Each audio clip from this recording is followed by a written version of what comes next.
On Global TV News Prime, ex-president hamp on healthcare service access in rural areas. In business, Nigerian government set up committee to address foreign missions debt. And on the foreign scene, Burkina Faso passes law criminalizing homosexuality. In sports, Nigerian summit bid to host 2030 Commonwealth Games in Abuja. Hello and welcome to all our viewers in Nigeria and around the world to News Prime on Global Television. Coming to you live from the nation's capital, Abuja, I am Jumai Manson.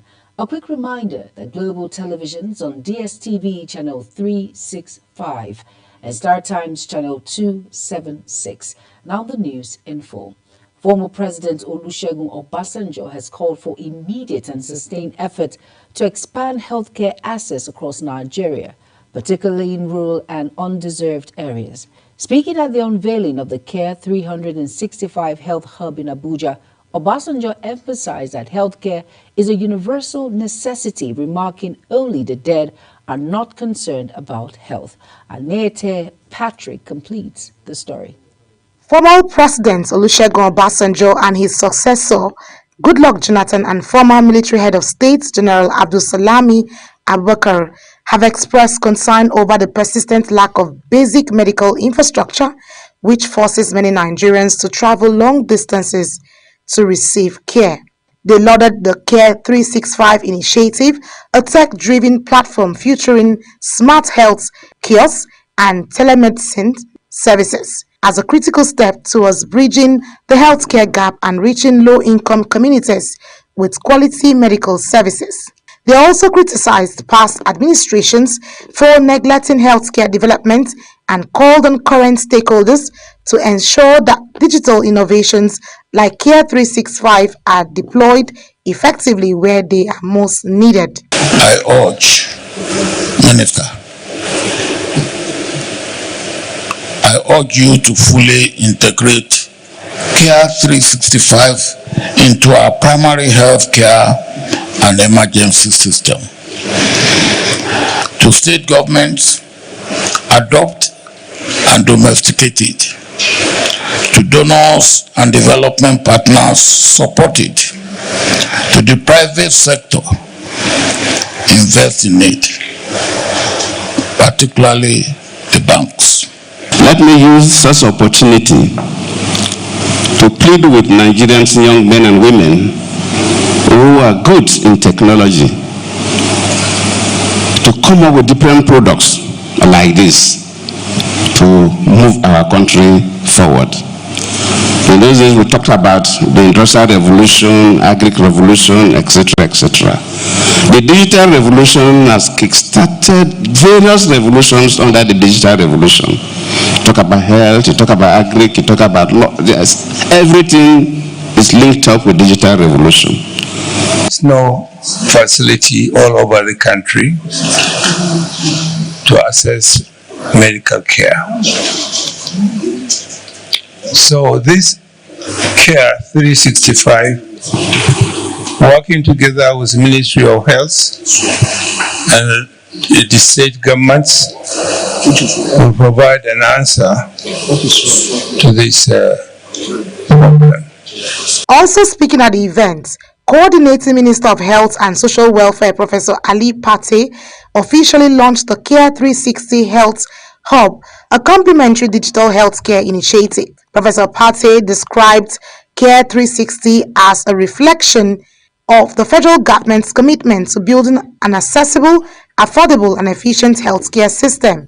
He explained that the platform aligns with the national strategy to improve health governance, enhance outcomes, unlock the healthcare value chain, and strengthen Nigerians' health security.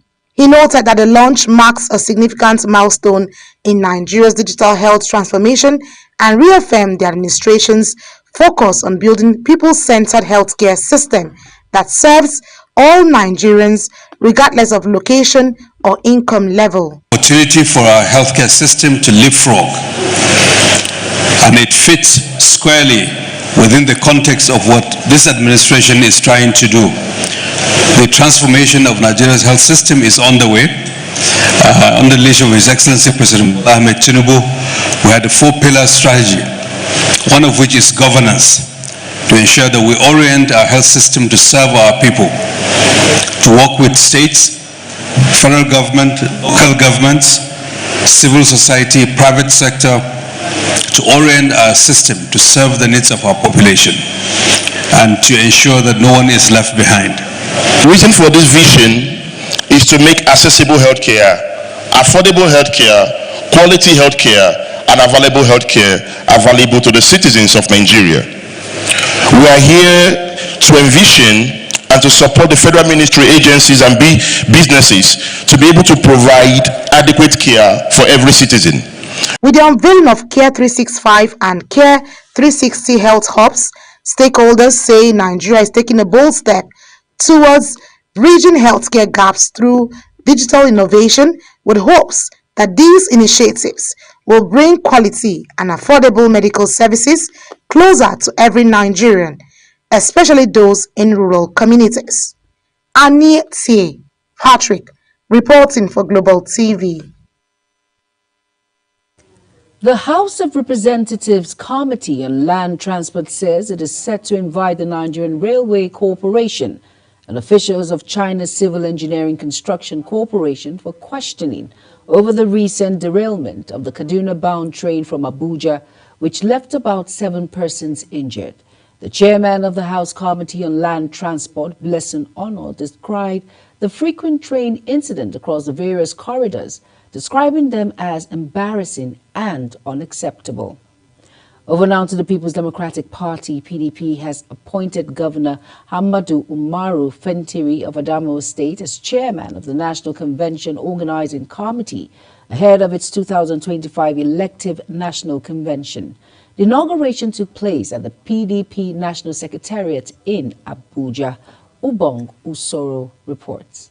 Governor Fintiri will lead a 110-member committee that includes high-profile figures such as Ademola Adeleke of Osun State as Deputy Chairman, Kabiru Turaki as Deputy Chairman second, and Governor Peter Mba of Enugu State as Secretary. Other prominent members of the committee are PDP Board of Trustees Chairman Senator Adolphus Wabara, National Chairman Ambassador Umar Damagu, former Vice President Namadi Sambo, and several serving governors including Bala Muhammad of Bauchi State, Seyi Makinde of Oyo State, and Governor Geleb Mufwang of Plateau State. That this party, like I've always reiterated, is above any personal interest or any individual. I want to make this clear.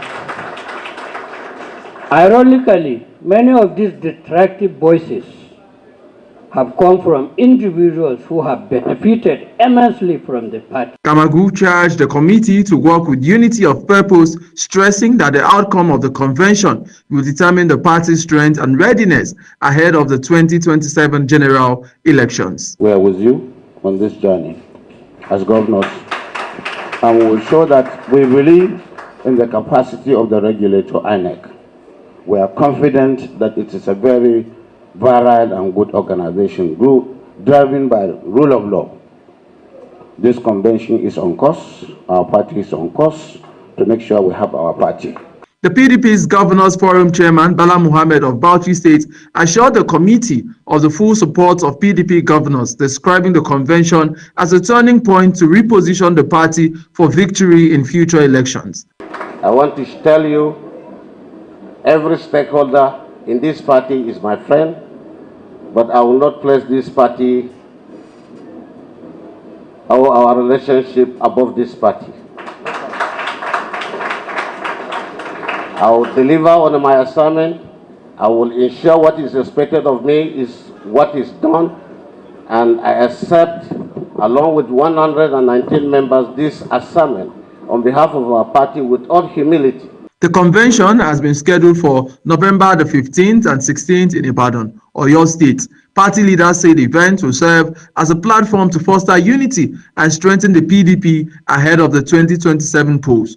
Governor Fintiri's appointment has been widely seen as a vote of confidence in his leadership, following a successful coordination of the PDP National Convention in 2021. Ubong Usoro for Global Television. Young people in Zamfara State have been urged to rise above violence and divisive politics by embracing issue-based dialogue as a tool for good governance and effective representation. This call was made at a one-day summit convened by the Coalition for Youth Students and Entrepreneurs for Good Governance in Gusau, the state capital. Over now to Sadiat Yakubu's report. The one-day summit brought together youth, students, entrepreneurs and other stakeholders from across the 14 local government areas of Zamfara State. The keynote speaker, Dr. Abdurrahuf Abdullahi, says the focus is to sensitize young people on the need to pursue civic engagement through peaceful and issue-based dialogue. He stressed that integrity and truthfulness should guide youth as they play active roles in governance. Number one, as a good leader, you must be intelligent. A dull person does not lead a nation. A dull person does not lead people.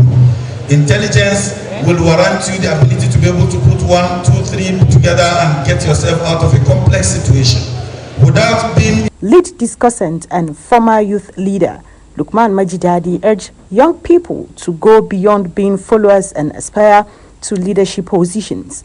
He says the coalition will sustain mobilization of youth and students for peaceful civic participation and democratic development. And then in my own discussion, I was able to also highlight to the youth why they should participate, why they should identify people who are already established philanthropists, people who are already on the field, whose track records or antecedents have given a clear indication that they will be able to serve as good leaders. Youth leader of the coalition, Nuruddin Salis, will further appeal to stakeholders to avoid violence, hate speech and divisive politics while embracing issue-based dialogue for the progress of Zamfara State. To continue mobilizing youth, students and entrepreneurs for peaceful civic engagement and democratic participation. 2. To strengthen issue-based dialogue and reject violence, hate speech and divisive politics. With the growing call for peace and inclusive governance, participants at the summit says the onus is now on young people and stakeholders to translate the resolutions into action for the sustainable development of Zamfara State. Sadia Yakubu, Global Television. The Independent National Electoral Commission, INEC, says over 2.5 million Nigerians have pre-registered online in the first 2 weeks of the nationwide continuous voter registration exercise. The Commission revealed that the majority of registrants, more than 63%, are young people between the ages of 18 and 34, with students making up over 25%. In addition to the online process, the Commission noted that more than 72,000 citizens completed in-person registration within the first 5 days of the physical exercise. The Commission noted that women slightly outnumbered men in both the online and in-person categories. Registration centers in all 811 state and local government offices across the country are open weekdays from 9 a.m. to 3 p.m. INEC reminded citizens that online pre-registration must be completed physically at designation centers where biometric data will be captured. Detailed breakdowns of registrants by state, gender, age, occupation, and disability have been uploaded by the Commission's website. Clerk to the National Assembly, Kamaru Ogunlana, has described Vertebrim reporters as the soul and conscience of the legislature's policy accuracy. He made this known while declaring open the annual National Delegate Conference of the Hersted and Vertebrim Reporters Association in Abuja. Topsy Gimba has details. Represented by the clerk to the House of Representatives, Dr. Yahya Azaria, Barrister Ogulana recalled that before the advent of modern technology, voting reporters played a critical role in documenting votes and proceedings, thereby ensuring policy accuracy in the chambers of all assemblies. He stressed that their relevance cannot be underestimated, especially in accuracy reporting across local languages, often beyond the reach of artificial intelligence. Answer is not only an archive of parliamentary business. It is a potent tool for accountability, transparency, and informed decision-making. It captures the essence of our political discourse and the diverse thoughts, opinions, and resolutions that forge the laws and policies of our nation. It is the official transcript of parliamentary debates and proceedings. It is often referred to as parliamentary diary. Now, how does Hansard contribute to policy formulation? Let us consider several key aspects that subsequent speakers and resource persons will expound upon. Preserving collective wisdom, fostering transparency and accountability, informing evidence-based policy, creating historical record and encouraging stakeholder participation. Away from contributing to policy formulation, Hansard reporters face their... The Executive Secretary of the National Assembly Library Trust Fund, Henry Wauba, represented by Amy Moses, highlighted the strong link between verbatim reporting and the Legislative Library. He noted that both institutions serve as custodians of knowledge, promoting transparency, informed governance, and public trust, while charging participants to maintain high standards of accuracy and integrity.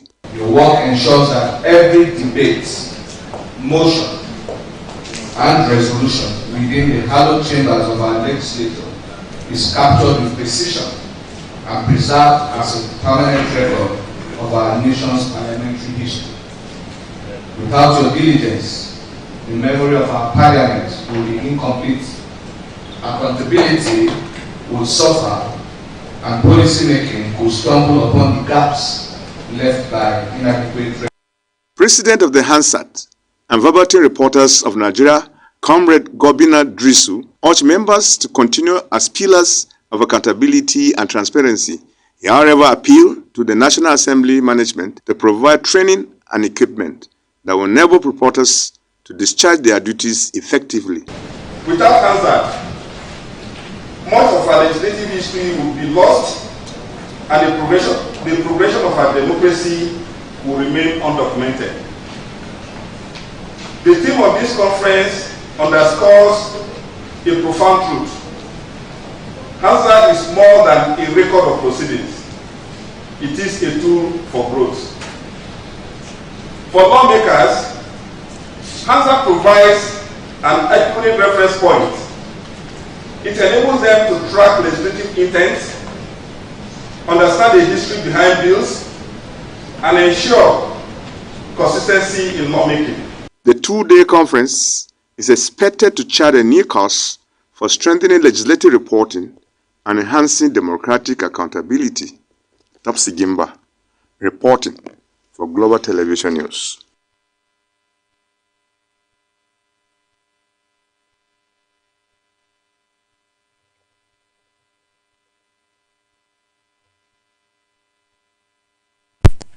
The ruling All Progressive Congress, APC, in Lagos State has applauded President Bola Tinubu administration for setting new standards for inclusive governance, uniting the nation.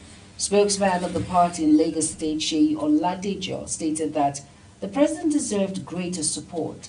Speaking on Tinubu's cabinet, the APC chieftain said the president had since coming into office made it clear that his government would be a true reflection of the Nigerian Federation.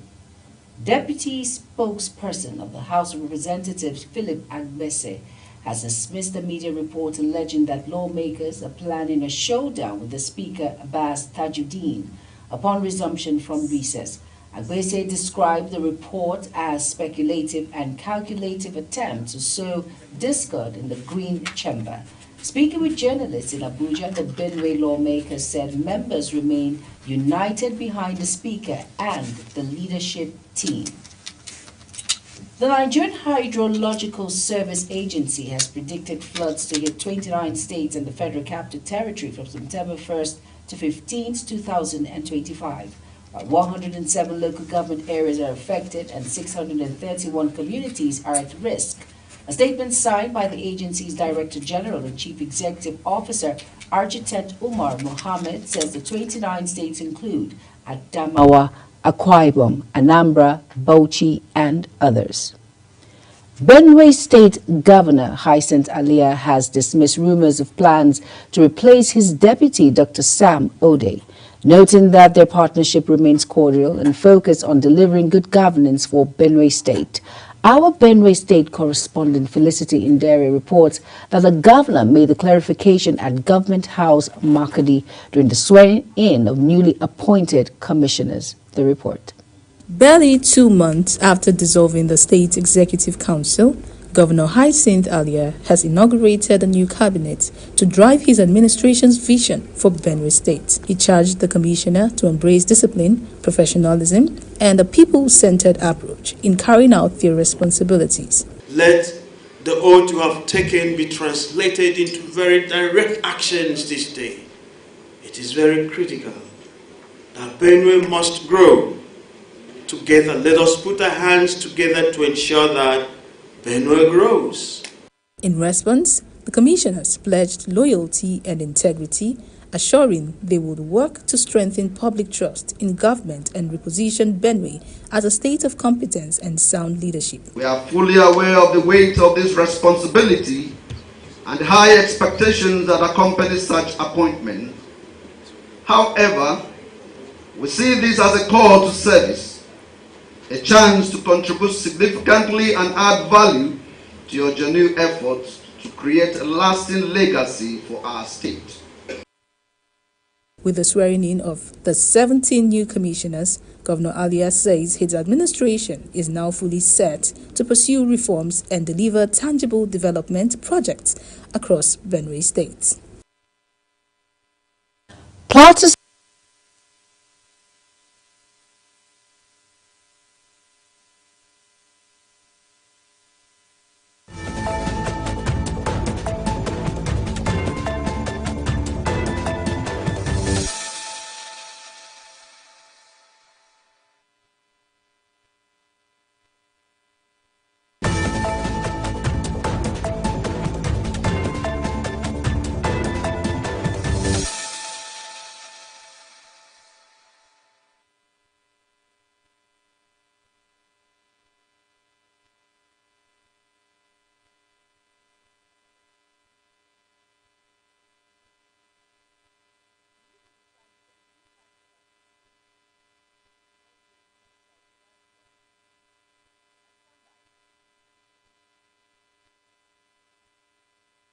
You're welcome back. It's News Prime. Apologies. It was just due to circumstances beyond our control. Plateau State has stepped up efforts in addressing child malnutrition as UNICEF officially handed over 5,392 cartons of small quality lipid-based nutrient supplements to the state government to be distributed to nursing mothers at the primary health care centers. The intervention, procured through the Child Nutrition Fund, is a joint investment between the Plateau State government and UNICEF and aims to prevent malnutrition in children aged 6 to 23 months, providing dietary supplementation for 80,000 children across the state over the next 5 months. In recent times, concerns have continued to grow over the impact of social media on the academic performance of students in Nigeria. While the platform offers opportunities for research, learning and skill development, experts warn that excessive use of social media poses serious risks to concentration, mental health and study habits. Our correspondent Zara Nasir takes a closer look at this development and reports. Social media, an internet-based innovation that enables the creation and sharing of content as well as participation in online communities, has become a powerful tool for communication and learning. However, it is also associated with challenges such as addiction, cyberbullying, misinformation, and declining study time for students. Although some students turn to social media to complete assignments and carry out research, many have fallen into the trap of excessive use, leading to distractions and poor academic outcomes. Respondents who spoke to Global Television highlighted both the positive and negative side of social media in the life of a student. Students now are no longer focusing on their educations. Yes, it never makes you to concentrate. You see a student is inside the class pressing phone on social media, TikTok, doing whatsoever. The students no longer focus on their studies. What they usually do now is pressing their phones, going on social media, watching things that are not relevant to, what they are doing in school, which is really affecting them. You understand me? They are like supposed to focus on their studies to come out in flying colors, but no. Level, while some are just using it to have fun, and then at the end of the day to make them deviate from the main reason why they are into education.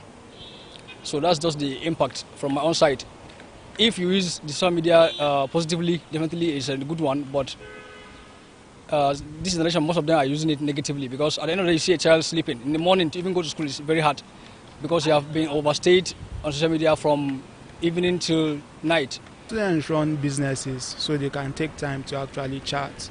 They actually getting gain from it, but some students might actually misuse it. So everything has abuses.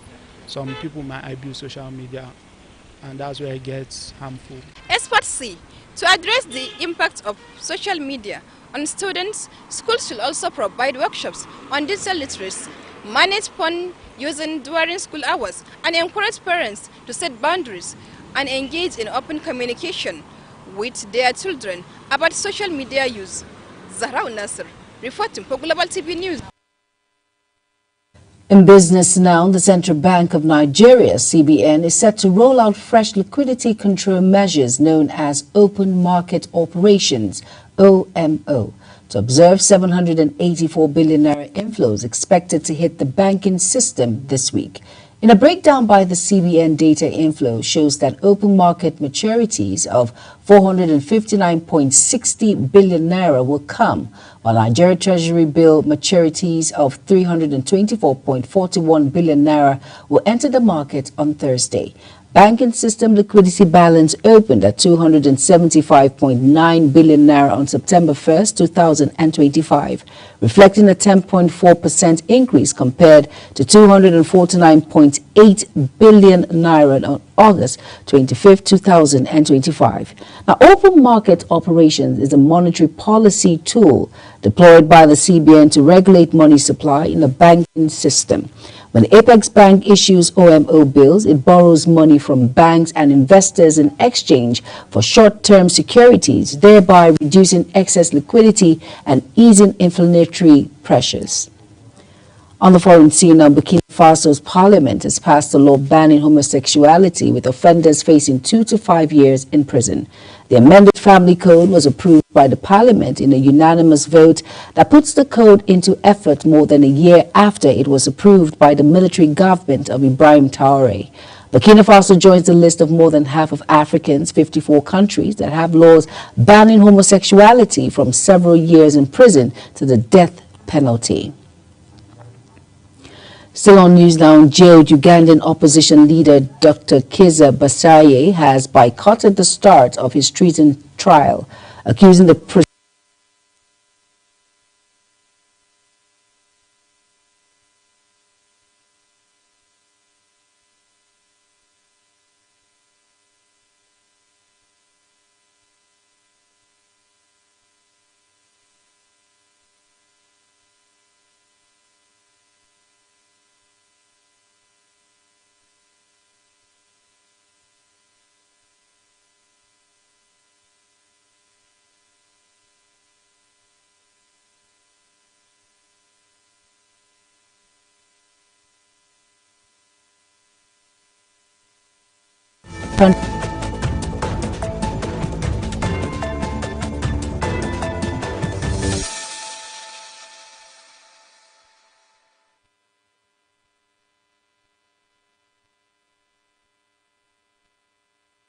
Still on sports news now, Samuel Chukwueze has joined English Premier League side Fulham on a season-long loan from AC Milan, teaming up with his compatriots Alex Iwobi and Calvin Bassey at Gavin Cottage.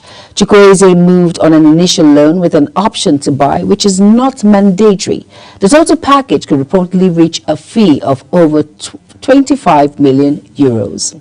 Now that's it on News Prime, and here's a recap of our top stories again. Brought to you, the former President Olusegun Obasanjo has called for immediate and sustained effort to expand healthcare access across Nigeria, particularly in rural and undeserved areas. In business, the federal government has inaugurated a committee to address the debt profile of Nigerians' foreign missions. And on the front, in Burkina Faso's parliament has passed a law banning homosexuality, with offenders facing 2 to 5 years in prison. And finally, in sports, Nigeria has formally submitted its bid to host the 2030 Commonwealth Games, positioning the capital city, Abuja, as a proposed venue. If successful, it will mark the first time an African country stages the multi-sport event. A quick reminder that Global TV is on DSTV channel 365 and Star Times channel 276. Kindly follow us across all social media platforms now showing on your screen by using @GlobalTVNG. I am June Mai Manson. Thank you for watching.